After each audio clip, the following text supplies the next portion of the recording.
All right, what's up? This is Michael Rapaport. You are now listening to the I Am Rapaport Stereo Podcast. Today, we are remembering Nipsey Hussle. Talk about the few times I got to meet him, talk to him, my impressions of that, and just such a sad situation. The NBA regular season is coming to the end. Who is going to win the MVP and who really cares? Is Zion Williamson that dude? I started working on Atypical, plus filmmaker, my man, documentary filmmaker. I've never met this guy. Can't wait to talk to him. He directed Cocaine Cowboys Part 1, Part 2. He directed the ESPN documentary, the ESPN 30 for 30, The U. He directed this dope-ass documentary called Dawg Fight, and his new film, Screwball, is all about the nefarious dark side of steroids in Florida, and it ties in Alex Rodriguez. This guy is Mr. Sick Fuck of Florida himself. Billy Corben is on the show talking about documentary filmmaking and his new film, Screwball. All that and more on a big body, brand new I Am Rapaport Stereo Podcast. Miles, Jordan, give me something real nice, something real proper. But most importantly, let me get something real funky.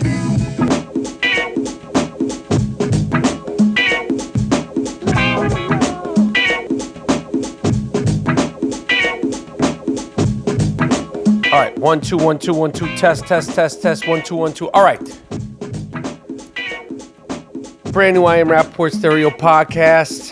My name is Michael Rapaport, aka Mr. New York, aka Mr. 212, aka the Jake LaMotta of podcasting, aka the Gringo Mandingo.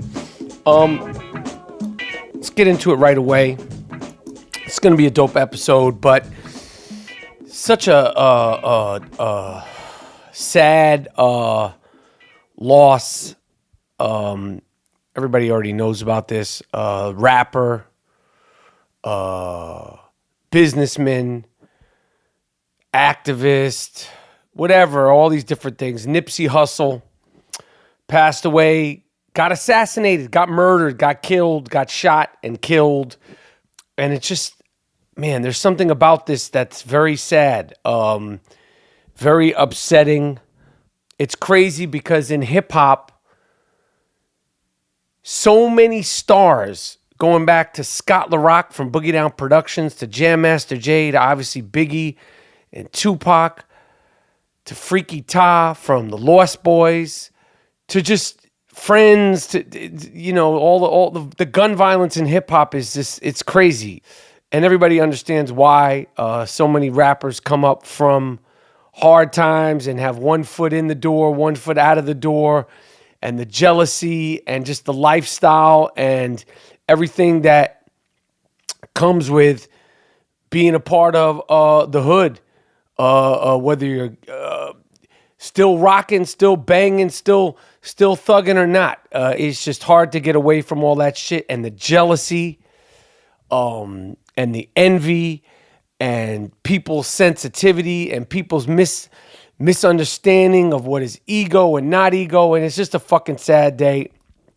Another sad loss for obviously this guy's family, his friends. This guy had businesses, and all you heard about Nipsey Hussle was this dude is about business. This dude is about buying. This dude is about real estate. Dude is about buying different buildings, different houses. He was just all about, like, you know, doing shit in Los Angeles, and doing shit in his community.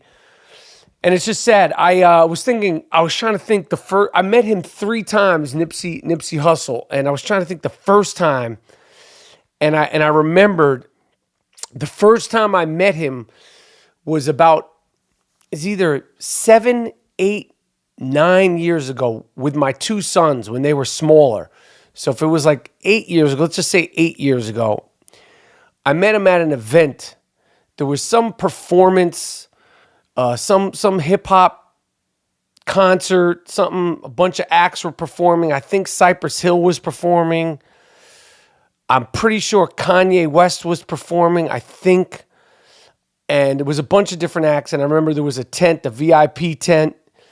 And I didn't know what Nipsey Hussle looked like. I knew his name because, Nipsey Hussle is a play on the old comedian, funny comedian from the 60s and 70s, even the 80s, Nipsey Russell, actor, comedian Nipsey Russell.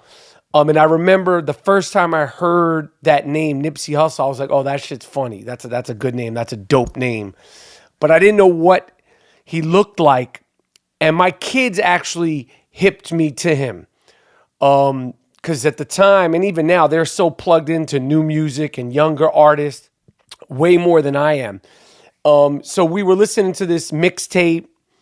And it's crazy because he only put out one studio album, which somebody who did and accomplished so much in music, and his name and the respect, and just like the respect, people liked Nipsey.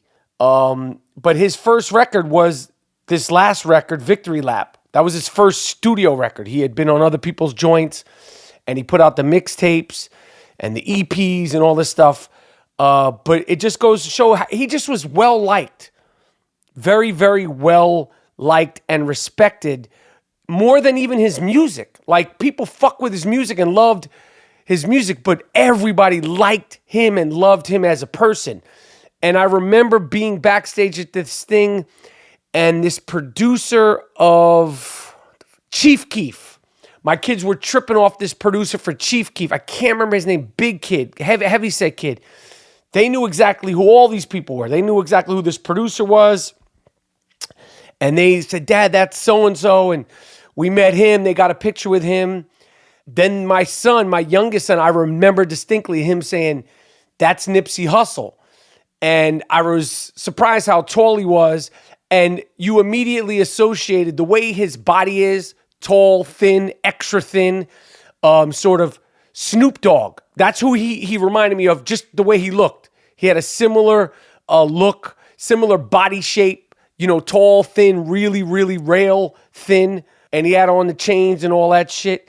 And I made eye contact with him because I wanted to introduce him to my kids because they were just there to take selfies and take pictures. And he wound up saying, what's up? He said, the 3 times I met him, he always said to me, what up, OG? What up, OG? And I said, I'm a fan. I said, these are my kids. And he said to my Mason, what up, little man? Gave my son a pound.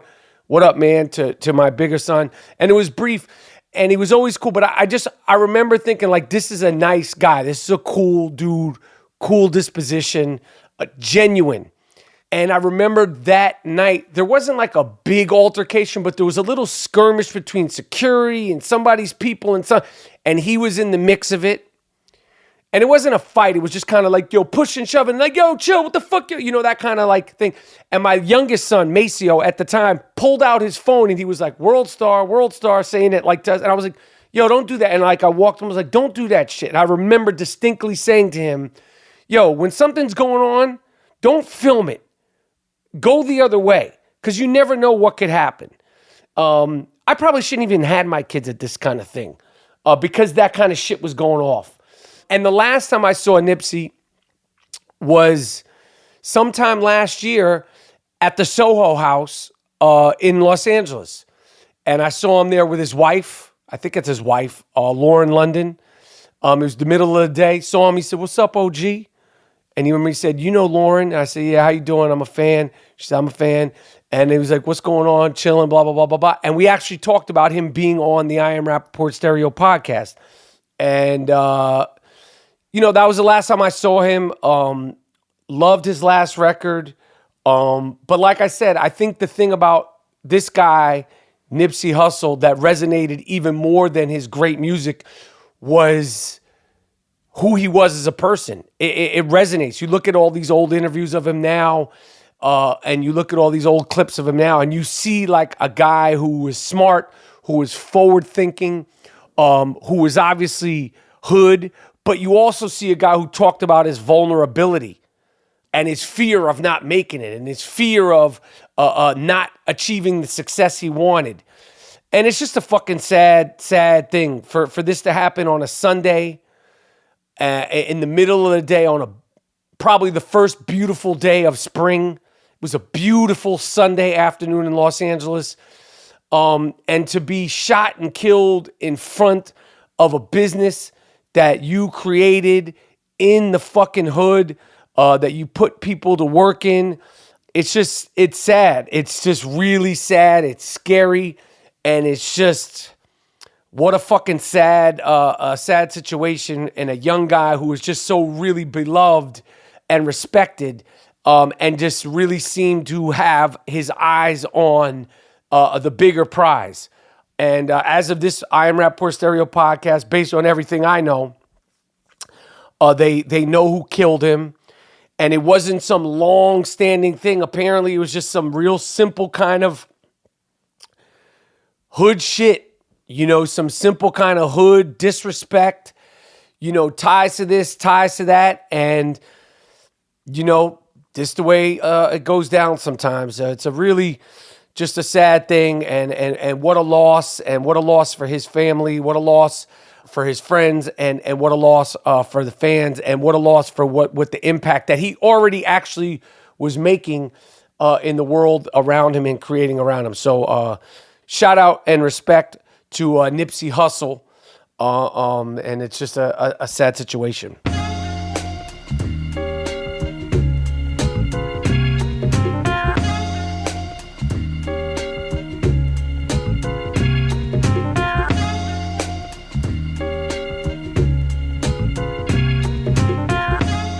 All right, so moving on, because we got to move on. You always got to move on in life, unfortunately. Here we are.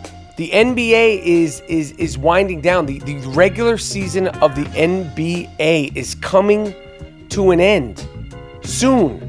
Really fucking soon. So the obligatory conversation that is going to be going on for the next 2 weeks, because there's not really any real playoff struggle. The Eastern Conference has a little bit of playoff stuff going on between the Miami Heat, the Orlando Magic, and the Brooklyn Nets. It's like it could sway a little bit. Right now, the Detroit Pistons are in the sixth seed. Brooklyn Nets are 7th seed. Miami Heat are the 8th seed.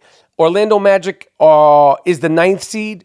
So there could be some shifting, and possibly the Orlando Magic squeezing into the 8th seed if Miami fucks up. That's the real gist of it. Other than that, the playoffs are set. And starting, I believe it's April 13th or 14th or 15th. Listen, this is the I Am Rapaport Stereo podcast. What is rule number 1 of the I Am Rapaport Stereo podcast? What? Boom. No fact checking. But I believe the playoffs start April 13th, and I do know for a fact, I don't know why I remember this because I can't remember anything, the finals start May 30th. Okay, so from April 13th until May 30th, we have all sorts of playoff action. And that first week of the playoffs is probably my favorite week of basketball. That first round, because there's basketball games every single night. It is basketball heaven. If you are a true basketball fan, the first round of the playoffs, the schedule, I believe, is 5 nights a week of NBA basketball. And NBA action is still, we can complain about it all we want. Could say it's not this, it's not that, but NBA action still is, what do you say? Fantastic. But the conversation between now and the playoffs, and it's really whack because remember last year, it's the same thing. The NBA playoffs will take place. We will have forgotten all about the NBA regular season. And then after, inevitably, all people are on vacation. They've gotten bumped out of the playoffs. Hearts have been broken. Stars have emerged, and so on and so forth. In June, which seems like a long way from now, especially in basketball term, in June, they will announce the regular season MVP, which is the dumbest thing in the world, with an award that is, to me, meaningless. The regular season MVP is a joke. It's a totally overblown conversation. And the fact that they wait until June to announce the regular season MVP, literally, not figuratively, literally 2 months after the regular season has ended is a joke. But the two people, the two players, the two stars, and it's well-deserved. And I've broken James Harden's balls, but even somebody who is like, oh, he doesn't do this, he doesn't do that. His offense, the fucking numbers that he's put up all season long, you cannot argue he's the MVP candidate along with Giannis Antetokounmpo, a.k.a. the Greek Freak. Now, if I had to make a prediction on who will win the MVP this season today, man, I don't know. I think I have to go with the Greek Freak because the Greek Freak and the Milwaukee Bucks have a better record than the Houston Rockets, led by the great and incredible and consistent and unstoppable. That motherfucker's pretty much unstoppable. James Harden. Fear the beard. I said it. I used to say shave the fucking beard. Now I say fear the fucking beard. But right now, and it's going to end this way, the Houston Rockets are 49-28. The Milwaukee Bucks are 57-20. And we could talk all this shit about the Western Conference this and the Eastern Conference that. Houston started off the season not correct. Remember they had Carmelo Anthony? It seems like months ago. Chris Paul and the Lakers were spitting on each other. And Carmelo Anthony started the season as a Houston Rocket, didn't get picked up by another team. J.R. Smith started the season as a Cleveland Cavalier, didn't get picked up by another team. Crazy to think that. Crazy to think that Carmelo Anthony is no longer in the NBA, and I don't see it changing. If he didn't get picked up by another team this year, I got to say, I don't think Carmelo Anthony's getting picked up by another team next year. I mean, he could if he wants to take like a minimum contract, but they're letting him know, like, yo, life goes on. Life goes on in professional sports. The NBA doesn't wait for anybody. Michael Jordan retired, Magic retired, Larry Bird retired, Kobe retired. At some point, LeBron's going to be done. They don't give a fuck. These pro sports leagues, as much as they are star-driven, nobody, Tom Brady, Gronkowski, Terry Bradshaw, Joe Montana, doesn't matter. Doesn't matter. Roger Clemens, Sammy Sosa, doesn't matter who the fuck you are in baseball, football, basketball. The game must go on, and it doesn't stop for anybody. They might do a little halftime ceremony, but it don't stop for anybody. But in my opinion, and it's a close race, I think that the Greek Freak is going to win the regular season MVP. And I think the Milwaukee Bucks are going to make it to the NBA Finals. And I think it's a sexy finals in terms of what people will like, what people will be excited about. You got the Greek Freak and that crew versus, inevitably, I think the Golden State Warriors. Now, Golden State, if they don't tighten the fucking shit up, the shit and the ship, if they don't tighten that ship and shit up, they're vulnerable.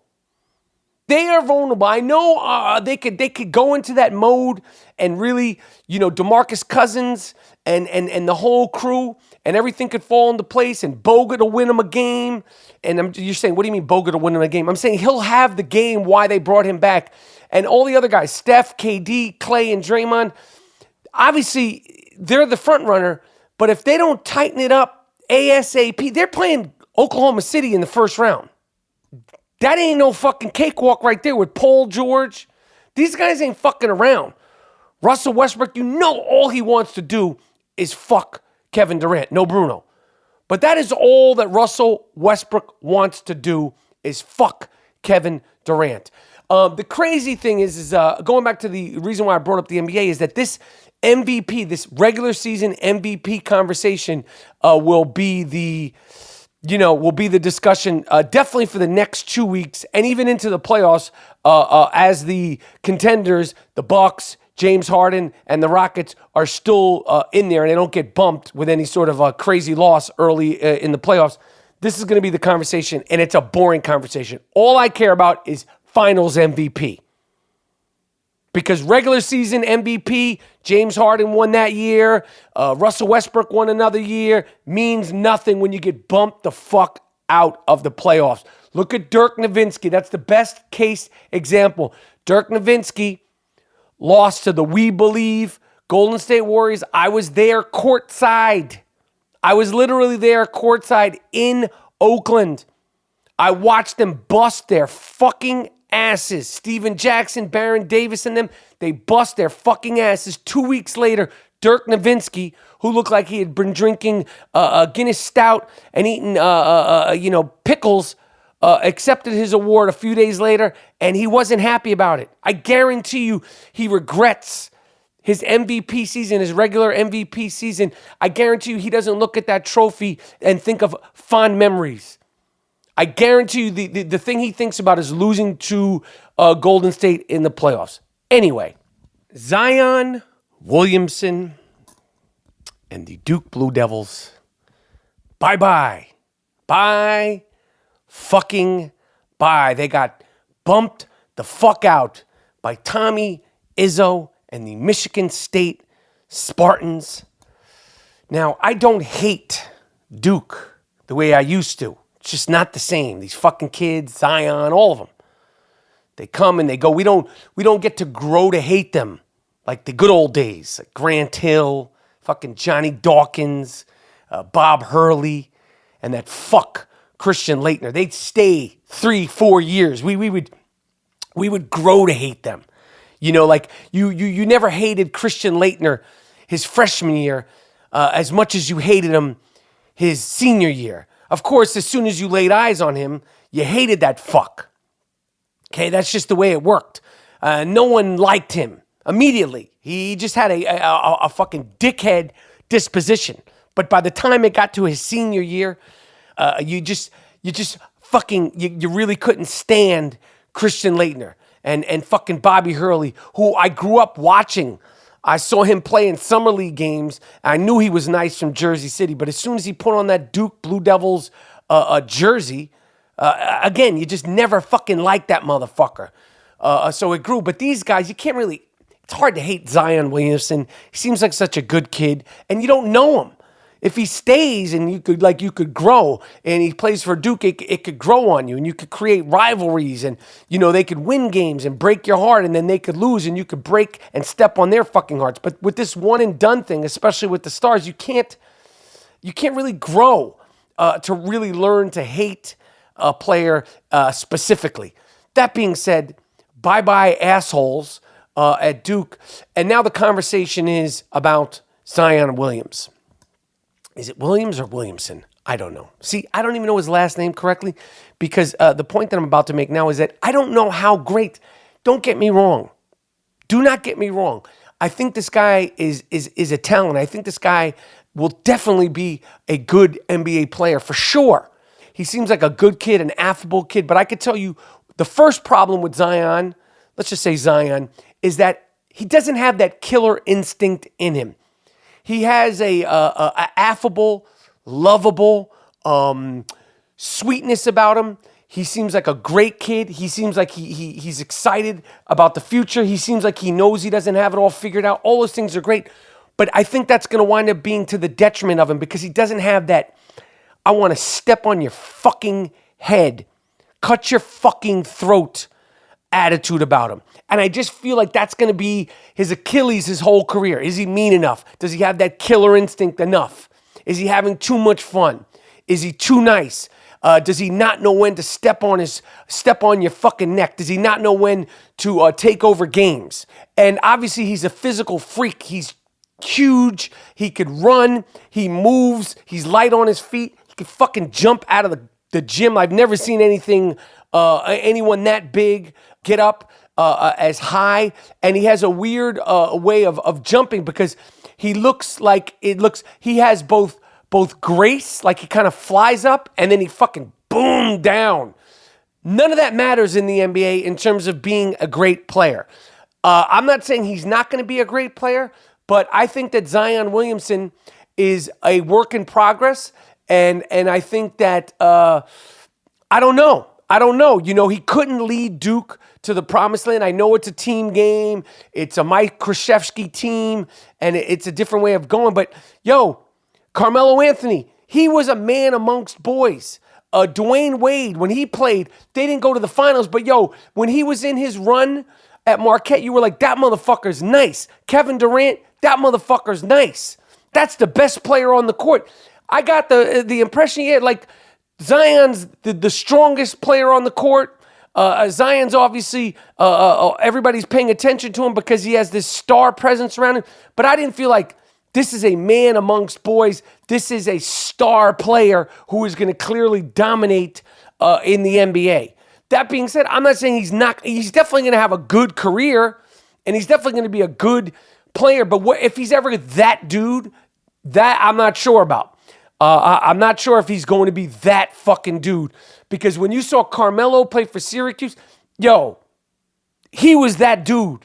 You see it with certain players, even certain players that don't translate to the NBA, but they dominate in college. And I see him have dominating moments, and I see him have incredible highlights, but I didn't see like, yo, this motherfucker's just on a different planet. I didn't see that. I didn't see that at all this year. I didn't watch every single game, and I'm not fucking hating or any of that stuff. I'm just saying I don't know if he's like a star game-changing player in the NBA, like a guy who's going to come out there and just be that dude every single night. That's my take, and I'm sticking fucking to it.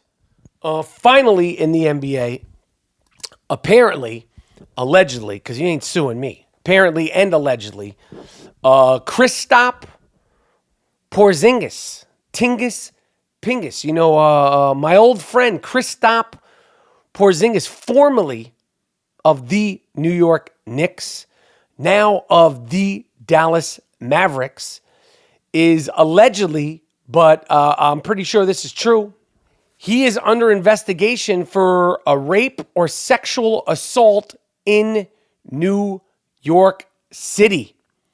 Crazy, surprising. Let me just be clear on this.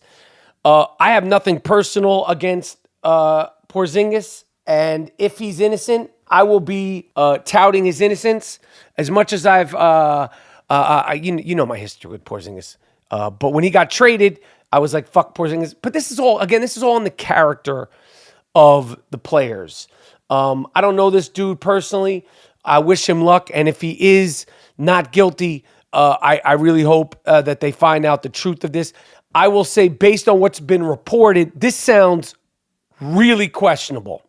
This thing with Porzingis sounds really fucking questionable. First of all, they're saying that the woman who is now accusing him of rape at one point, and the NBA is well aware of this, tried to extort Porzingis, because when these kinds of things happen, they report it to the NBA. NBA securities, like the Secret Service, they start protecting, investigating, and getting involved. Number two, and this is the weirdest thing, when Porzingis had that terrible injury the night when he blew his knee out last year, the injury that's kept him off the court until now, that is when this woman is saying the incident happened. So he had a career-threatening, season-ending injury, and then he came home, had sex, wasn't consensual, and raped. Based on what I know, and then she's saying he called her his slave. And listen, based on what I know, by what's being reported right now, with the alleged extortion and alleged trying to bribe Kristaps Porzingis and his brother or his agent or whatever the fuck is going on, and the fact that they're saying that Kristaps Porzingis, I mean, he didn't just fucking tweak his knee. He didn't sprain an ankle or sprain a thumb or an elbow. He blew his fucking knee out where he couldn't move. He couldn't walk. This big 7'3" motherfucker was fucked. And then on that same night, he was alone. He wasn't with a therapist. He wasn't with a doctor. He was all by himself. And he got this chick and he raped her. I don't know. But this is a serious allegation. It's being taken serious. The district attorney of New York is involved. The federal authorities are involved. The New York Police Department Special Victim Unit is involved, and all this stuff. And the one thing that I'm curious about is, did the Knicks know about this when they traded him. Because a lot of times, these things are looming. These things are kept under wraps. There's this woman, she's making a case and blah, blah, blah, blah, blah. And she might accuse him of this. And, the Knicks, this is a big corporation. And they could have gotten a word that this was going to go down. And they were like, yo, let's get rid of him before we have to deal with any of this. The Knicks can't have any bad press. This guy doesn't want to be here. Let's trade him. I wonder, this just me, I don't know anything. I didn't hear anything. But a lot of times you'll hear, oh, yeah, they knew about this 2 months before it came out. Yada, yada, fucking yada. I Am Rapaport podcast.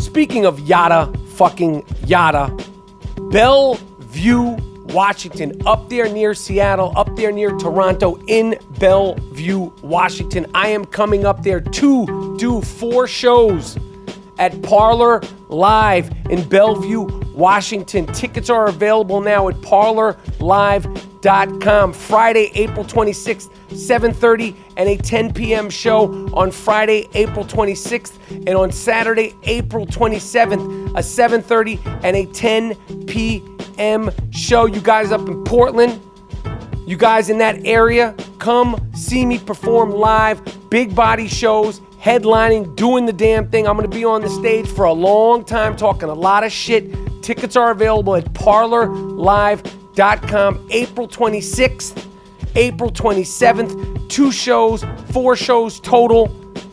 Come see me, parlorlive.com. Comedy is a trip. Comedians are a fucking trip, okay? Let me tell you something. Let me tell you something. I'm not going to start naming names yet, but some of these fucking comedians with their fucking bullshit and the player hating and all that shit, I got 2. I got 2 so far. Trying to disrespect. Trying to player hate. 2. Not 1, but 2. These motherfuckers, I got you. I got you, motherfuckers. Don't worry. You can't stop the dingo, though. Cannot stop Mr. New York. You cannot stop Mr. 212. You player hating 27 years in motherfucking comedy. Why are you worrying about me? Why are you worrying about the gringo man dingo?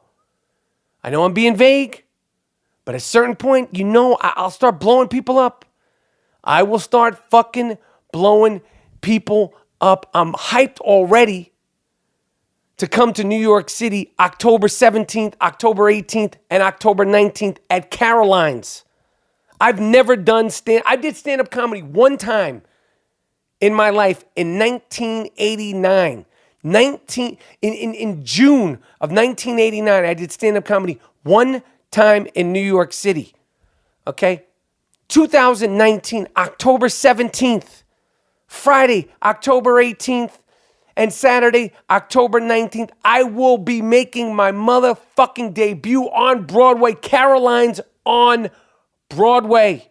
They call it America's premier comedy nightclub. Tickets are available now at carolines.com. The 17th, 18th, and the 19th. Yo, I'm not fucking around. Okay? When I come to New York, when I come to Bellevue, Washington, I am not fucking around. I'm loving doing it. And I appreciate all the fans that came out to Oxnard, California, Ontario, California, and Irvine, California the last few weeks that came to see the shows. I know I didn't get to say hello to everybody. I got to say hello to a lot of people. But, so be it. Fuck. But I'm really enjoying doing it. And I'm having a good time at it. So, we started Atypical, Season 3. We just started shooting Season 3 of Atypical, which I'm excited about. I have no idea when the show will actually air. I would guess sometime in the fall, probably September, October at the latest. But we just started shooting, so I have no clue. We're the last ones to find out. Well, actually, we're the first ones to find out when they announce it. I'm sure they have an idea. But it was cool to get started. it's funny when you do a show for 3 seasons and it's been like 3.5 years that we've been shooting a show, you just kind of go, prepare, and you fall right back into it. Like the character and the people and everybody's rhythms and the beat of a set, because every set that you go to as an actor is different. There's different energy, there's different pacing, there's different volumes. You know, sometimes you got loud people, sometimes you got real quiet. This is more of a quiet set. I'm probably the loudest motherfucker on the set. Now, you wise guys might say, oh, you're probably the loudest motherfucker on every set. That's not true. That is not true. Sometimes there are ADs, there are directors, there are other actors that are even louder than me, the Gringo Man Dingo. But I'm hyped. I'm excited to be working on season 3 of the show. It's good people. It's fun, and I'm proud of the show. If you haven't seen Atypical, seasons 1 and seasons 2 are available at Netflix, exclusively at Netflix. Miles, Jordan, what I need now is the Sick Fuck of the Week theme song. This is an award that is earned, not given. Earned, not given. It's called the Sick Fuck of the Week. Sick She's really fucking sick, man. She's fucking whack. Why? Make him stop. You smell like a sick fuck. You look like a sick fuck. That ain't supposed to be on a plane, you sick fuck. What are you doing? Hey, man, leave that chicken alone. Leave the chicken alone. Well, what are you doing to the chicken? That doesn't belong in a chicken. Yes, there it is. Oh, yes, there it is. You are now listening to the Sick Fuck of the Week theme song. The Sick Fuck of the Week is earned, not given. It is earned, not given. It goes to a certain somebody with a certain, how do the French say? It's, they use a word. It's a certain, I'm not good with French, but it's a certain, a certain je ne sais quoi. This is an award-winning segment, by the way. The Sick Fuck of the Week is an award-winning segment, actually multi-award-winning segment, brought to you by me and the good people at the I Am Rapaport Stereo Podcast. Let's jump into it. A disgusting, filthy, sloppy, dirty Manhattan dentist with an appetite and a disposition for child porn and crystal meth. Yes, imagine your dentist is whacked out on child porn and crystal meth, and you're in there talking about, yo, doc, can you fix my cavity? Yo, doc, can you pull this fucking tooth? It's hurting me. And the dentist is hopped up on crystal meth. Okay, right there in Manhattan. Doctor, disgusting doctor, dentist John Wolf had over 600 images and 200 videos of disturbing, sick, unimaginable child porn. He was also hopped up and arrested for being on meth. Apparently his meth dealer ratted him out. Listen, dentist Dr. Wolf, you fucking, you scumbag, you listen, you shouldn't be digging in people's mouth, okay? You're a dentist. You're on meth. Let me see your teeth. Because that's what goes first with meth addicts. That is exactly what goes first with meth addicts. I don't want a meth addicted dentist fucking with my teeth. Let me see your teeth, doc. This sick fuck was sentenced to 10 years in prison for child porn and various other charges. Yes, you sick fuck, you. Krispy Kreme, I'm not fucking with you anymore. Krispy Kreme, I am not fucking with you anymore. Panera Bread, all that. The family that owns Krispy Kreme donuts, Panera Bread, Preda Manager, and fucking Einstein Brothers. You know those bullshit bagels, the Einstein Brother bagels? I hope you guys know better than to ever buy an Einstein bagel, even before this. But the German family that owns those companies, those stores, has finally come clean, has finally admitted about their reported connection to the Nazis. And the guy said, it's all correct. Yes, there's nothing to gloss over. We have connection to those crimes. And you fucks got the nerve to sell fucking bagels? You Nazi cocks. We've been buying bagels from Nazis. We've been buying donuts from people that are associated to the Nazis. They've been trying to hide it. Now listen, I know it's a long time ago. I don't care. You should have came clean about this long ago, you fuck. You tried to hide it. Okay? We caught you, you Nazi cocksucker, and I'm never, ever fucking with Krispy Kreme, Panera Bread, Pret a Manager, and Einstein Brothers Bagels. The fuck out of here, man. It was a 3-year investigation, okay, that tied these family together. They got, terrible ties to the Nazis. Now they're saying they want to donate $11 million to an undisclosed charity in response to what happened. Fuck your money, Duke. We don't want your money. We don't want your bullshit bagels. And fuck Krispy Kreme donuts. I'm going back to Dunkin' Donuts if I ever fuck with donuts anyway. But if you see a Krispy Kreme donuts, keep it moving. You might as well get yourself some Twinkies or some Hostess cupcakes. Multi-award winning sick fuck. I believe this guy has won sick fuck of the week twice. This is an international sick fuck. You know Alex Jones, Mr. InfoWars, Mr. Sandy Hook Massacre, the guy who said that Sandy Hook Massacre was fake and all that shit.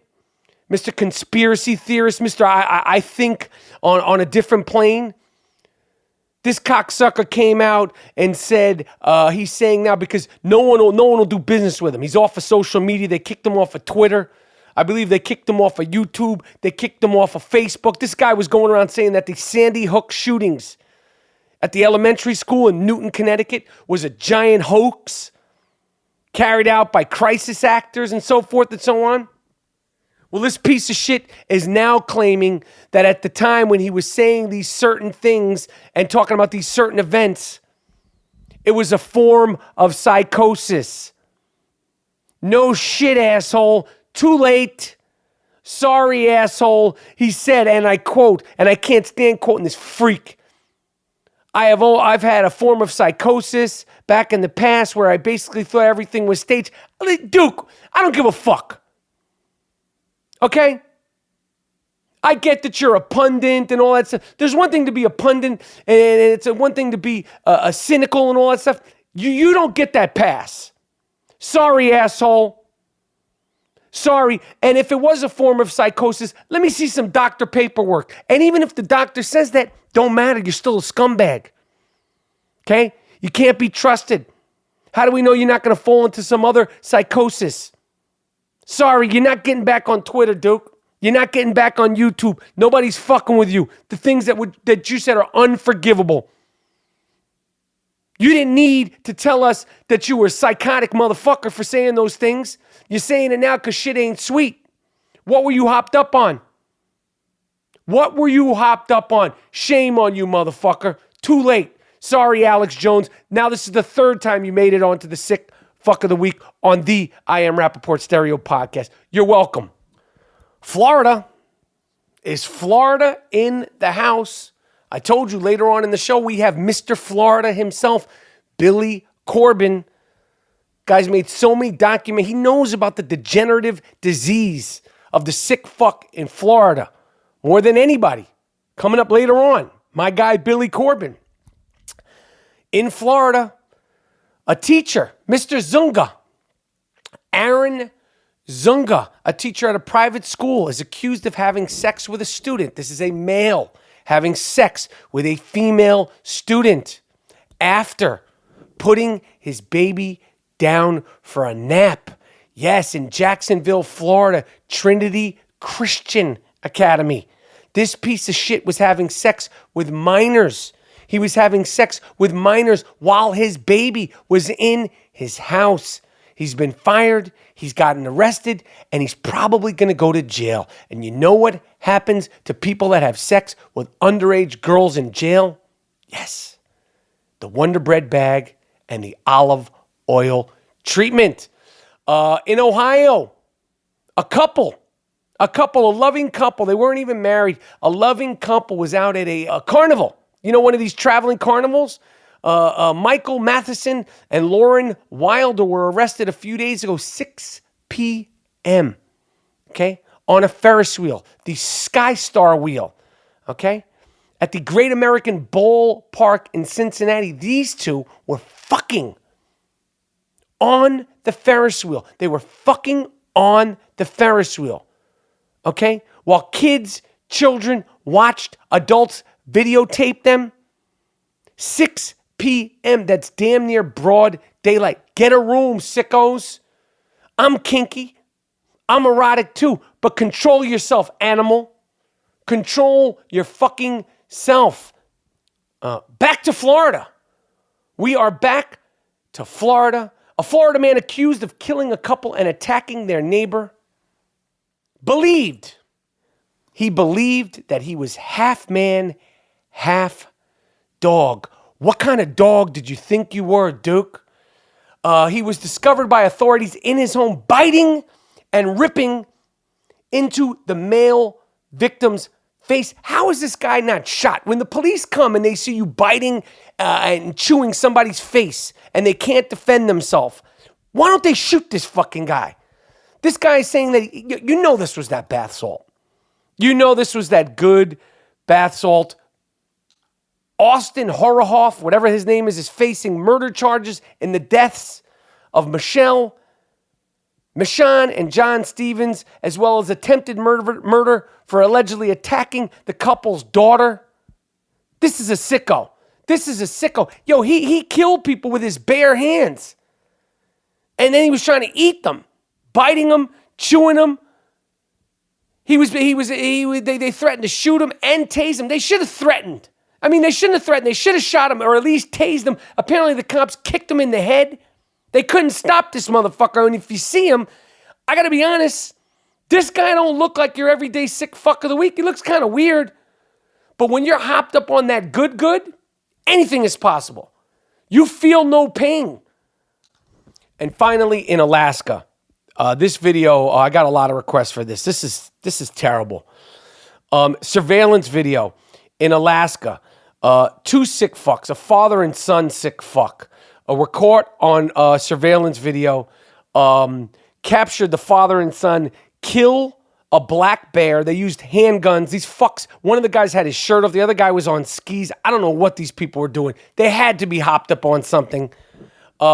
They shot and killed a black bear and her newborn cubs for no reason. What do you get out of this?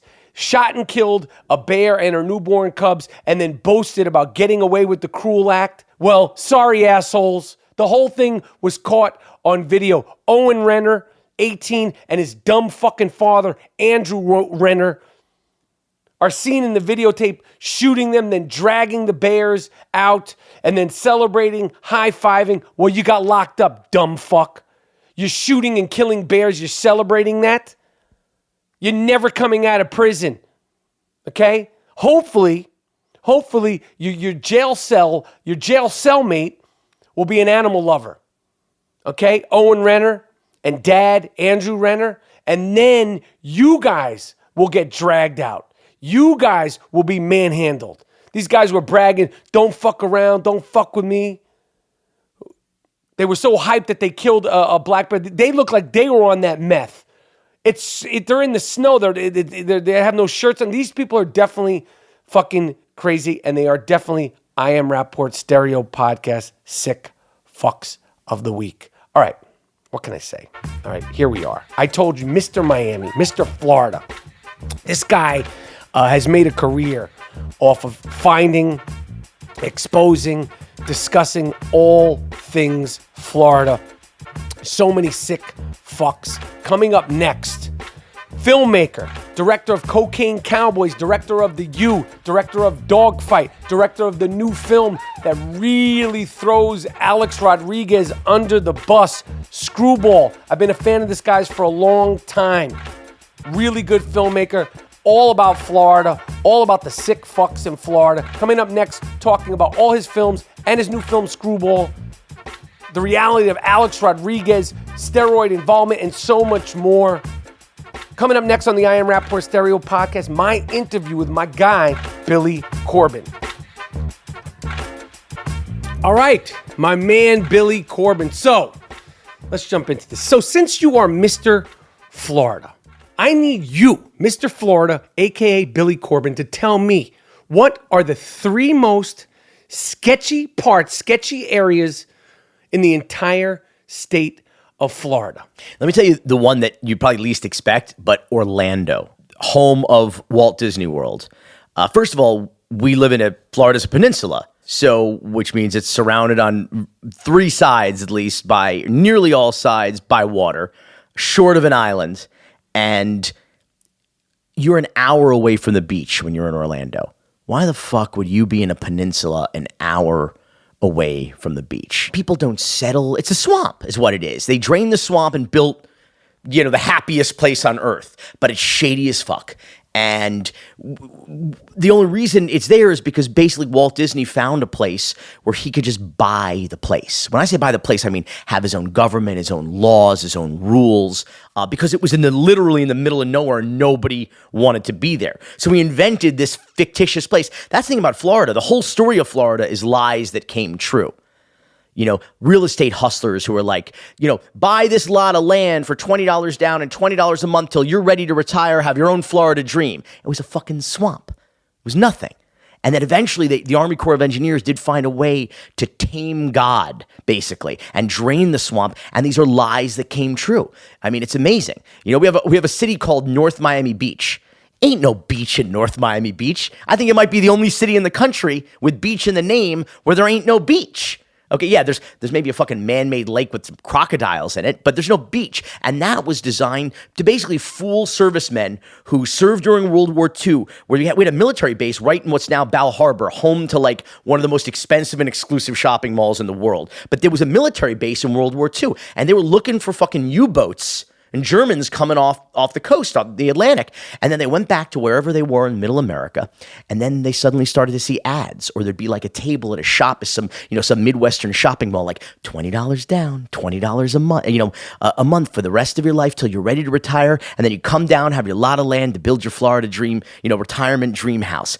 And it was just lies. We sell sunshine. That's the thing about Florida is that, and that's what Orlando is. Orlando is like the perfect lie. It's safe. It's happy. Come down here on our fake beach at the Disney Hotel and your kid gets eaten by an alligator, for Christ's sake. That's not a beach. It's a shit lake with man-eating creatures in it. And people come in from out of town. They think, wow, we're in Florida. It's the beach. Let your kid play on the seashore. Seashore? What are you talking? It's and shady shit goes down there. I mean, for a while, the word was it was Disney lobbying that kept this from happening, because they're the most powerful lobbying force in the state of Florida, as you can imagine. One of the certainly the biggest job creator and revenue generator in the state, and we don't have a state income tax, so we subsist from hustle to hustle, right? Our side hustles got side hustles in Florida, and so the Orlando, they could not build, for example, a rape crisis center because they didn't want to send a message that people get raped in Orlando.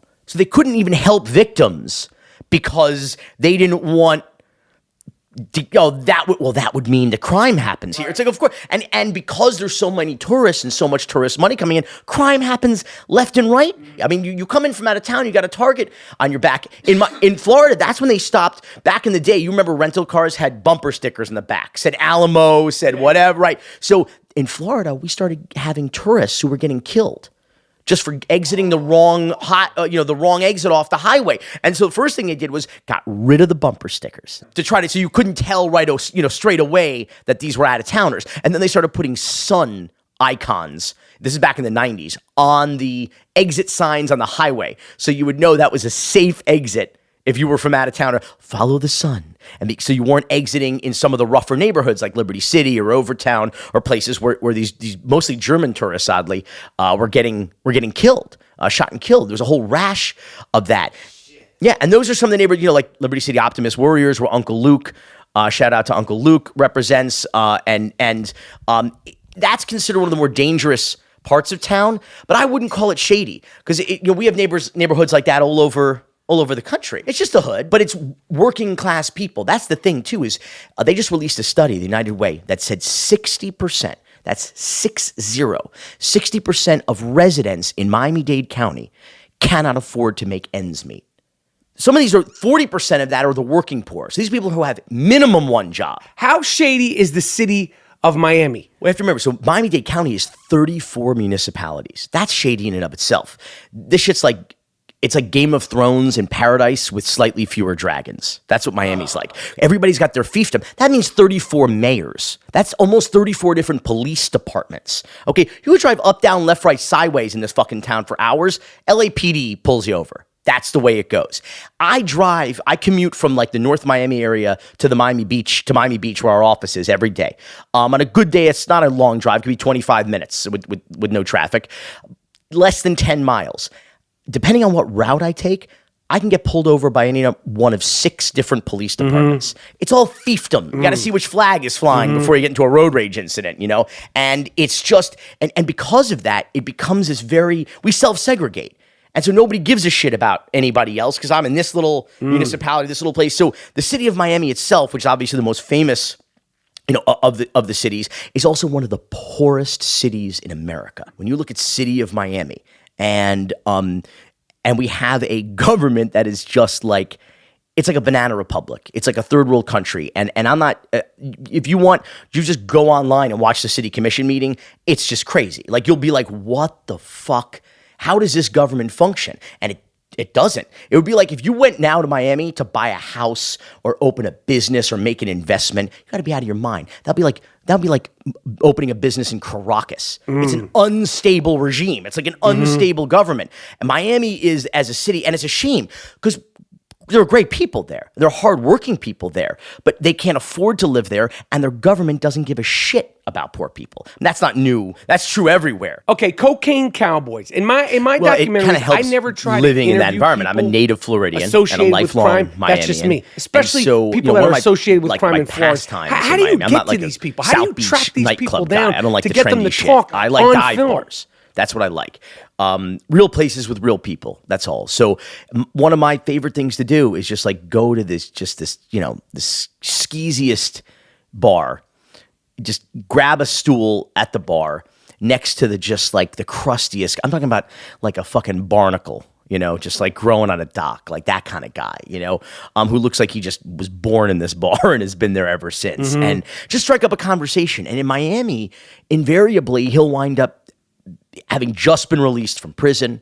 Maybe he is a deposed third world dictator who fled his country. You just strike up a conversation and you're like, I'm in the midst of a podcast right now, or I'm making a fucking documentary. It's just a thing, I always say, it's an old saying I'm fond of, that LA is where you go when you want to be somebody. New York is where you go when you are somebody. And Miami is where you go when you want to be somebody else. Okay, but tell me about Cocaine Cowboys specifically. How did that film come about, and how did you get to those different lists of people in this film? Well, that was like our childhood, was growing up as kids going like, what the hell's happening in this community? I grew up in a working class, North Miami Beach, and this Highland Lakes, Highland Gardens area, and not far from where the Miami Dolphins play, just east of there.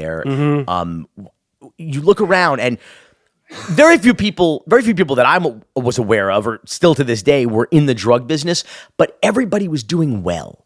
Everybody had a toy, a Porsche in the driveway, adding a second story to the house, fixing up the pool, getting a slide put in, just like fun shit. And what it was is that I say that Miami during the cocaine boom is the only successful case study of Reagan's trickle-down economics, because there was so much money being generated that it trickled down into every legitimate industry, into real estate, into infrastructure. So whatever you did for a living, legit, sold cars, sold jewelry, were a grocer. That's what I remember. I don't remember the drugs because I was a kid, but I remember the affluence, and I remember the violence. Like my parents were scared. You know what I mean? We had the alarm system. They built a guard gate in our neighborhood. Like people started to get concerned about the violence and the crime. That's what I remember. And so we're always curious about that era and this hypothesis of, did the drug boom help to build the city as we know it and love it today, and know it and love to hate it today. And so we were always curious about that. But then it came down to, like you said, access. That's what documentary. That's whatever. That's what. Not what you know. It's who you know. That's what life is all about. Access. Access to what? Anything. People, distribution, equipment, a story, characters. You name it. So I literally get a call from my second cousin who's like, "Bill, you ever heard of this guy John Roberts?" And I was like, "John Roberts." He's like, let me ask Alfred, my producing partner. Yo, Alfred, you hear about John? You know who John Purnell Roberts is? He goes, yeah, he was in the book Man Who Made It Snow by Max Mermelstein, who was the snitch that flipped on everybody in the Medellin cartel. I'm like, yeah. I'm like, why do you ask? Cousin Dave. Cousin Dave's like, because I'm at the pool in my condo in Aventura and I'm chatting with him. He's a neighbor of mine. This is what I'm saying. Like, this is just a Miami. It's fucking like 6 degrees of shady people, And so we meet with the guy. He introduces us to Mickey Monday, the pilot. Remember the redneck with the long hair? And we just got rolling. We're like, this is a story we've been like, it's on the bucket list, the project list. And now we had these interesting guys to tell it in the first person. That's our thing too, is that we named the company Raconteur, but I one of the proposed names of our company for me was First Person Productions. It's all about I and we, not they and he. Horse's mouth, baby. That they want to hear about the people who lived it and experienced it. I and we, not they and he. So when we finally got the I and we, we're like, oh shit. We started rolling. We started writing hitmen in prison, as you do. Pen paling, and started to get some responses and wound up, hooking up with these cops and these lawyers and these journalists, going into prison. The Florida Department of Corrections was very cooperative and with our crew and went in and interviewed Jorge Riviayala, the hitman, I think 3 or 4 different times. Wow. On camera and off. And to me, Cocaine Cowboys is a mosaic. And all of these different people and characters talking about their first person experience in Miami in that era, whether they were traffickers, wholesalers, journalists, cops, killers, they're all individual tiles. And then when you zoom out, they have formed downtown Miami, this mosaic of downtown Miami. And that's what we wanted to do. I think with a lot of filmmakers, sort of like, especially in docs, are like, we call it like micro macro. Like, yeah, the micro is these individual people telling their first person experiences, but the macro is, what's it really about? It's really about how this industry, this illicit trade, built a city, built an American city. And they say the great thing about Miami is it's so close to the United States. All right, so for the people that you meet and that you deal with while you're making a film, how do you detach? How do you deal with that? How do I deal with it? Constantly. I deal with it constantly. It's part of the job. And when you're a documentary filmmaker, it's because you are curious about people and you love to tell stories, but you also, more importantly, love to hear stories. And so it's just part of the territory. And I'm in touch with people from our very first documentary to this day.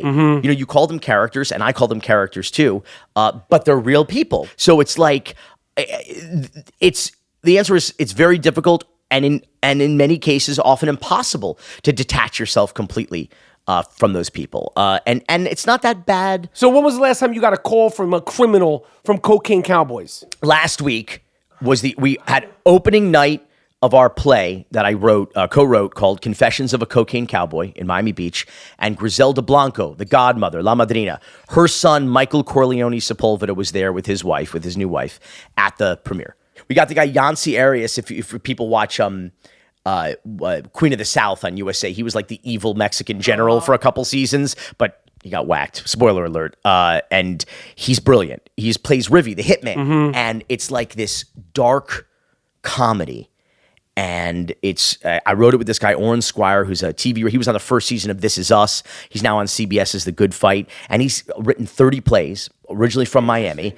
And I've always wanted to do this because when we first researched Cocaine Cowboys, the first thing I got, my producing partners went to like Central Florida and got this deposition. It was 7 volumes, 1,300 pages of Rivy Ayala and Jorge Rivy Ayala, the hitman. And I was reading this thing, and I went to New World School of the Arts, which is modeled after the New York School of the Performing Arts.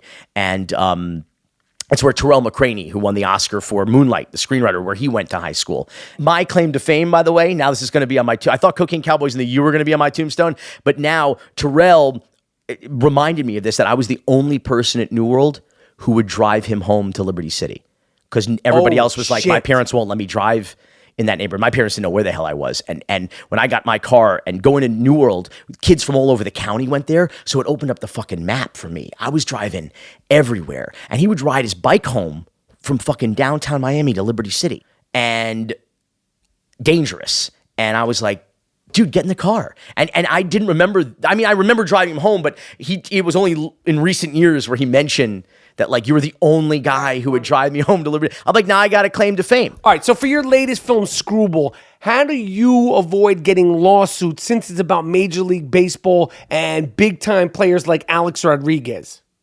And more importantly, how do I avoid interviewing you and I don't want to get sued? It's all true. And truth is an absolute defense, defamation. I mean, we told the truth. And I'll tell you, I've been making documentaries now for, Christ, about 20 years. And Screwball, as ridiculous as it is, as farcical as it is, as absurd and hilarious as it is all true. And it is our most meticulously researched documentary ever, in no small part because we're dealing with some very powerful, wealthy, and litigious people in both Major League Baseball and Alex Rodriguez, both of whom spent untold millions duking it out with each other, back in 2013 when this scandal exploded. And so we were meticulous. We went out and we obtained sworn testimony, under oath testimony, transcripts that had never been released to the public, so we could cross-check some of the crazy shit that people were telling us just to confirm that it was accurate. And so that's what I'd say. I would say, tell the truth. So when you were making Screwball, do you look at what footage is available beforehand, like B-roll and interviews? There was a lot of information, but there was not a ton of footage. Yeah, there was some archive shit about the when the scandal broke itself, but there was not a ton of stuff. There was a lot of archive news stuff about the scandal itself once it broke. But remember, the part of the story that we're telling is sort of not about all the famous people necessarily. Mm-hmm. It's the shadier parts with these sort of unknown characters, these like Elmore Leonard, Carl Hyacin-esque, or even Coen Brothers-esque kind of botched heist movie that we were telling. I don't want to get too far ahead of ourselves in the story, but I will say that to answer your process question, this is a really good question that I don't get asked very often.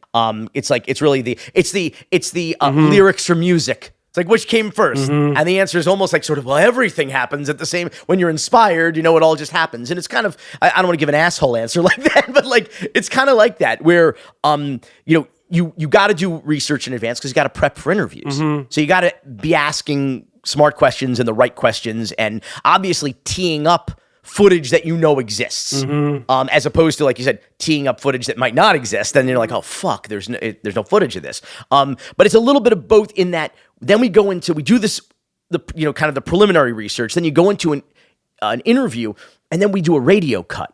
So really, we're letting the characters tell the story. And knock wood, to date, never used a narrator in any of our docs. It's only been told by the people. What we get is what we got. And it's only told by those people in the first person. And so that becomes, there are techniques to ensure that you get what you need. And that's a whole other process issue. But here we use their words to kind of write the script at that point, to write the documentary, using their words. And we do this, what we call a radio cut, because it's all the talking heads lined up with them just telling the story. And then we start to cut that, to chisel that way, craft that, and then start adding the B-roll, some of which we knew existed and are prepared for because we asked them questions about it. In the case of Tony Bosch, he gave this hilarious, shady, sketchy interview with Pedro Gomez, the baseball reporter for ESPN, right outside of Monty's, which is this famous old school dockside dining place down by Miami City Hall. And this is in the midst of everybody was trying to, the scandal blew up. Everybody wanted to find this fake doctor and find out if he treated these guys and everything. And so they kind of staged this, okay, you'll come out of the bar and I'll be here waiting with the camera. And so we knew that we had the raw footage of that. So we're like, oh shit, we got to ask them about that, obviously, because we're going to we're going to craft this whole segment around that. So we knew, but then some of the stuff comes in later and oh shit, this is a cool bite. This is a cool piece of archive. But ultimately what we had in this movie, so you mentioned the 30 for 30. So you've done sports docs, you've done music docs. I don't want to begrudge anyone's hustle because docs are hard to do. But I will say with sports docs, it's a little bit more of a formula, a little bit more paint by numbers. I mean, you interview some sports guys, they talk about some sports stuff and some sports games. You go get footage of the sports games and you integrate the sports game footage with the sports guys talking. It's we played the Gators, this bowl, and boom, you cut to the game. I scored this touchdown. I fumbled the ball. You show the fucking footage. Right. That's how the game is played. Right. So here we got these shady dudes in fake doctors' clinics at Live nightclub in fucking Fontainebleau Hotel in Miami Beach, at the Ritz-Carlton, as you said, in Key Biscayne, this sports bar over here, this locker room over here, this hotel over here. There's no footage of that. So what are you going to do? So we had a unique challenge there, and we knew we had to do recrees. And man, it's definitely risky because it was really elaborate, and really expensive in the world of docs anyway. That was a big thing for you. Shoot a doc. A big day on set for us. We got 6 people, maybe eight people's a huge day for us. So when we're doing scenes like Live Nightclub or Major League Baseball headquarters in New York boardroom during the arbitration when A-Rod is appealing the longest suspension in the history of the game, we were feeding for lunch 100 people that day. That is a huge footprint for us. As doc filmmakers. Jesus Christ. Yeah, you got the crew, the extras. It was risky, man. But you have to say you can't win if you don't play the game. Yeah. So got to play to win. And we rolled the dice on this. I thank you for saying so. I felt like it paid off, but I needed to do something. And as a doc filmmaker, man, recrees, it's all about keeping it real with docs. And recrees are fake. Recreations. That's why I'm like, I got to do it in a creative way. I got to do it in a way that makes sense. Spike Jonze, 97, Sky's the Limit, R.I.P. Biggie. That was the sort of seed. In high school and college, that was extremely influential. What a brilliant way to overcome that obstacle. You got this posthumous video, and he's going to be like, well, why don't we just do a straight up classic, like archetype of a Bad Boy Records video of 97. And we always call this movie Screwball. We knew it was going to be this farce because the story's so fucking ridiculous. It's so ridiculous. If it didn't happen, you wouldn't believe it. You'd think it's the dumbest thing you ever heard in your life, but it did. And so I thought, like, you know what? Let's drunk history this. Let's have actors lip syncing the dialogue. We had you would appreciate this because we had the 2 main guys, Porter Fisher and Tony Bosch. We interviewed them. They're absolutely in the film the most. And they both have very similar storytelling styles that are like, they both talk like, I walked into his office and I said, I want my money. And he says, I don't have your money. And I said, well, you better get my money. He says, I'm Tony Bosch. What are you going to do about it? I said, I'm going to fucking choke you out right here. They talk in dialogue. So that's where I was like, oh shit. We could totally drunk history this and have the actors, lip sync to playback on set, and all the actors would be 8 years old. That's in lab coats and stethoscopes and facial hair and cop uniforms and pinstripes for A-Rod. And that's when you realize, when I interviewed these 2 guys, and I'm like, well, this is a story. Like, this isn't about A-Rod. Don't tell him that. But this isn't about A-Rod, and this is about these wonderful, only in Miami kind of characters. And A-Rod was collateral damage. So the highest paid baseball player in history, his career was effectively ended over a $4,000 debt between a cocaine-addicted fake doctor and his fake tan-addicted steroid patient. It's just bad shit. $4,000, $4,000, and like a month's time, like 1 month and $4,000. So have you heard anything from Alex Rodriguez about Screwball? Have there been any threats, any lawyer letters? What's his response been? Just a few weeks ago, our distributor, Greenwich Entertainment, just released Free Solo, won the Oscar for Best Documentary. They dropped our trailer for Screwball online. Starts getting some traction, starts building over the day, kind of going viralish. The next day, Instagram, A-Rod's on his knee, putting a ring on J-Lo's finger. I just say, I wanted to, I know A-Rod's publicist, and I wanted to text him, well played, bro. Ha ha ha ha. I didn't, but I wanted to. But have you gotten any letters yet? No, hell, you know what the Streisand effect is. It's like what happened with Devin Nunez Cow. Like, I think he feels like if I ignore it, it'll just go away. And guess what? to date, he's been absolutely right about that. I mean, this comeback story. Yo, Alex Rodriguez, his second act, nobody saw that coming. Nobody. Unprecedented. Dude, nobody liked him before. Everybody's like, oh, he's made a comeback. I'm like, comeback? Yankees fans booed the guy. I mean, his own fans were true. A-Rod, the broadcaster. I remember when he first was doing the postseason, and I was like, he's fucking great at this. He's really fucking good. He's great at it. I mean, you can't knock his hustle. I mean, Rodriguez could have been the most endorsed, well-liked athlete if he was like that during his whole time as a player. I mean, you're a famous person. You know a lot of famous people. When you get caught up in the machine of fame, when you are making yourself and a lot of other people a lot of money, it's a really stressful thing. People think it's like, to be rich and famous is like to be rich and famous. It's like, it's fucking stressful. If you're that famous. Right. We could walk into Rite Aid and grab some thrifty ice cream. You can't go anywhere. Like, for example, when I did a documentary about athletes going broke for ESPN, and I kind of put it into perspective, and I have some addiction in my family. One of the things they tell you that addicts are emotionally stunted at the age in which they started using. And even though they get older, they don't really grow up. They're always sort of like that fragile 13-year-old who went into mom's medicine cabinet or to their parents' bar or whatever. And I see that with famous people too. Whatever age you are, when you become that fucking famous, that is Justin Bieber, yes. Michael Jackson, whatever age you're at, when you become that fucking famous, I agree. You never emotionally, because we as human beings exist because of our failures. Yeah. We exist because people tell us no. And we learn our boundaries from that. Yeah. If you're 8 and you're fucking rich and famous and everybody tells you yes forever for the rest of your life, you're going to be fucked in the head. I agree. And so I think Alex had it hard. I really do. I think he had it hard. I think he's a really complicated, interesting guy.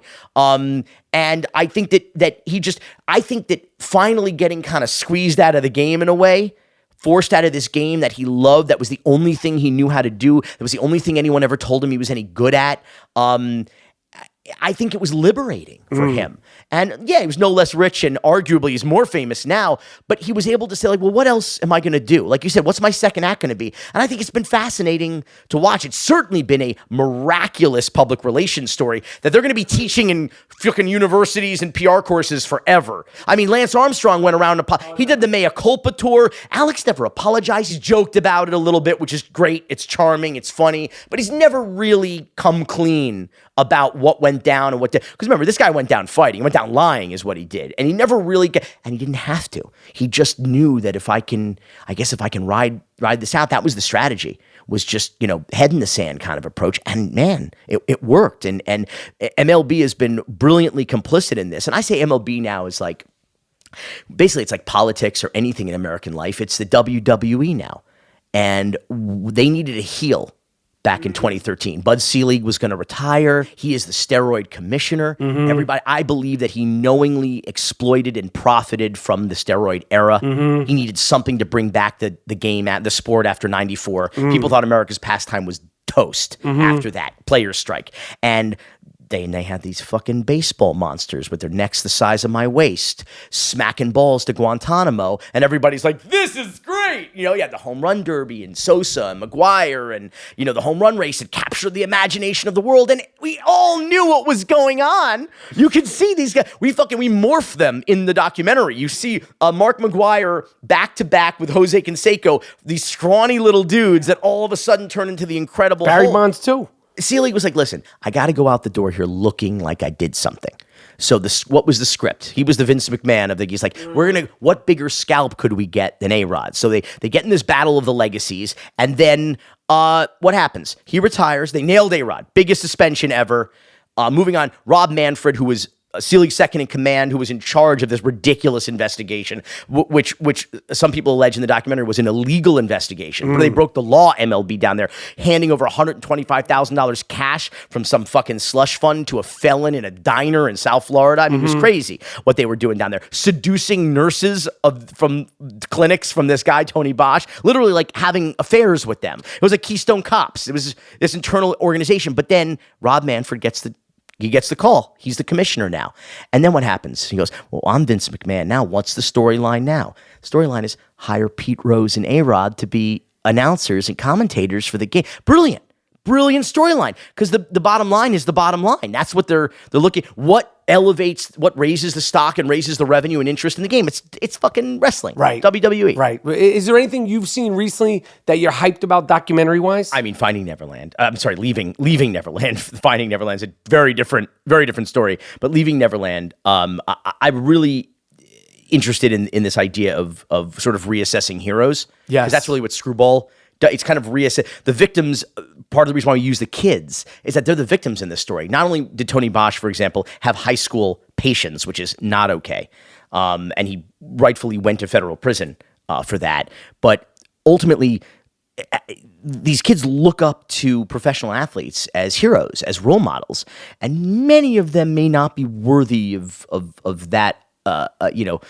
Adulation, and they may not be people worth looking up to, and that to me is like that's the state of America right now. I think Screwball is ultimately, to me, about what I call the new American values, and we used to teach our kids to tell the truth, right? Honesty, integrity, do unto others as you'd have done unto you, the golden rule, and now the message is, lie, cheat, and steal, and that's how you win. That's how you get ahead. That's how you get rich. Lie, cheat, and steal, and you could be the highest paid baseball player of all time. Lie, cheat, and steal, and you could be the commissioner of Major League Baseball. Lie, cheat, and steal, and you two kids could be president of the United States.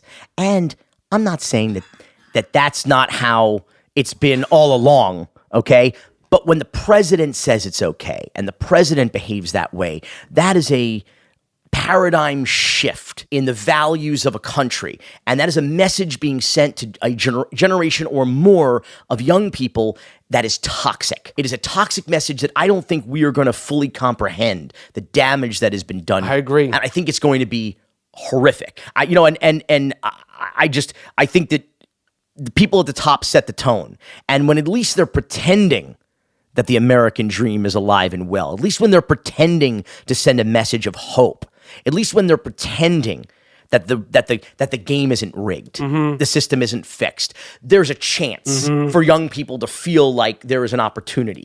But when they're basically saying the rules don't apply to us, right? It's the famous Nixon line. You know, when he told Frost, he said, "When the president does it, that means that it is not illegal." Basically saying unequivocally the president is above the law. That was the moment when people were like, damn, Nixon's garbage.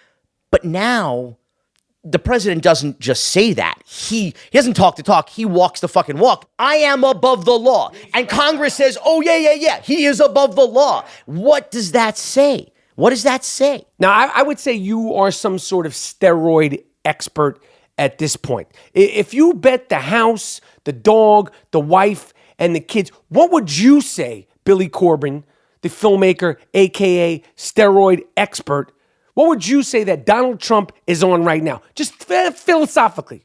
Is it steroids, HGH? I mean, what's his mixed? I mean, he doesn't sweat, he's bloated. I mean, what the fuck do you think Trump is hopped up on right now? Well, listen, there's no doubt he's spray tanning. I don't think there's any question. You don't get those raccoon eyes from natural sunlight. Not to mention that color is not human. No. But I would say, and obviously he's got some kind of hair plugs or hair surgery, and I think maybe Adderall. I think it's a healthy, like, horse pill size supply of Adderall. Allegedly. All right, look, I could really talk to you about each of your films. I loved Dawg Fight. I really enjoyed that film. I think it's well made. It was a great story, really well executed. It looked good. Do you have any plans on what you're going to do next? Yeah, we're actually shooting right now Dawg Fight Round 2. Talk about not being able to detach from a subject. I got really... We worked on that project for a long time, for like 6-7 years, and we couldn't get anybody to distribute it. And I thought it was some of our best work, and I had friends in the industry who were we were showing rough cuts, and like, what do you think? And they're like, I think it's some of your best work. We will not buy it. And I was like, that's why? so weird. So weird. And I was like, I thought, and I was really attached to it because guys started dying. One of them was shot and killed. one of them was tasered to death by police in Hialeah in Christ. Miami. And I was like, I got to get this movie out before like the fucking end credits are like an obituary section. Right. I'm like, I was devastated by all this. And I was like, before we're all dead, I want to get this movie out. And so people were telling us this is true. Why were they rejecting this movie? Too urban, which we know what that's code for. Too Jewish, too violent, and too real. And I was like, that doesn't make. Those are legit things It's we a heard. documentary. That's American pop culture. That's it. football. That's fucking basketball. That's like too urban, too like. What are you talking? I was so pissed, and I was devastated by it too. And finally, Netflix was like, "Oh, we love this." Netflix had the balls to put it out. All right, Dawg Fight. For the people who haven't seen it, give a quick, simple synopsis. It's about the subculture of unsanctioned, illegal, bare-knuckle brawls in backyards. Kimbo Slice was the godfather of that game, and this was the next generation of guys who are in these really hopeless communities. A lot of them ex-cons who don't, you check that box on the, on the job application, you're not going to get that job. Have you recently been arrested? Are you a convicted felon? And so these guys thought and believed that their best opportunity is to literally try to fight their way out of their situation to create a better life for themselves and their families. And it's kind of like this brutal, beautiful, tragic kind of look at a part of Miami that when you think of Miami, you think of South Beach. Everybody thinks of those same 10 blocks, beautiful blocks. But this is like 23 miles southwest of What's Paradise. the part of Miami it takes place in? Perrine. It's called West Perrine. I was not able to detach myself from that show and I went with Dada 5000, Dafir Harris, who's the fighter and he's the Don King of the backyard, who gets an opportunity to go pro and make some real money, and that's how the movie ends. But then he calls out Kimbo Slice at the end. It says, how many people would like to see Dada 5000 versus Kimbo Slice? Because we all know someone's going to sleep. That's what he said. That's how the movie ends. Spoiler alert. It's on Netflix if you want to check it out. But then Bellator made that fight happen in real life. It was one of the worst fights in history, I think, in mixed martial arts. And we went to Houston for that Bellator event following Dada with our cameras. And Dada basically died in the ring. It was like Rocky IV. It was just devastating. And he coded. And they took him out of there on a stretcher and then put him in an ambulance. We followed him to the hospital. And we sat there just devastated. I was in a state of just shock. And for a while, they thought that they were going to pull the plug, that it was over for him, that he was brain dead, that he was not coming out of it. And he did come out of it. And he's now promoting a fight in a triangular cage in Cheyenne, Wyoming, in a couple weeks, like April 4th or 5th or something. And we basically followed Dada from that Kimbo fight. And then, of course, Kimbo, like 2 months later, dies. It's unbelievable. So that's something we're working on right now. It's a Florida. Listen, the Florida of today is the America of tomorrow, I hate to tell you. So. All right. Billy Corben, thank you so much for rocking with me on the I Am Rapaport Stereo podcast. Check out Screwball, which is now out on video on demand. I have been a fan. I've been a fan for a long time. It is nice to finally meet you. I really appreciate you taking the time, Billy Corben. Watch out for all the sick fucks down there in Miami. And yo, thank you. Everybody check out Screwball. I love this film. You are Rapaport. All right. I told you it was going to be a good one. I'm out. What more can I say? It's the I Am Rapaport Stereo Podcast. I want to thank my guest, Billy Corben. Check out his film that is on video on demand now, Screwball. He hasn't steered you wrong yet. Guy makes great documentary films, funny, very smart, great filmmaker, good guy. So much more. What can I say? It's the I Am Rapaport Stereo Podcast. We ain't going nowhere. Same place, same time, same shit. Talking disruptive channel. Miles, Jordan, get me out of here with something real nice, something real proper. But most importantly, what? You know what it is. Something real funky.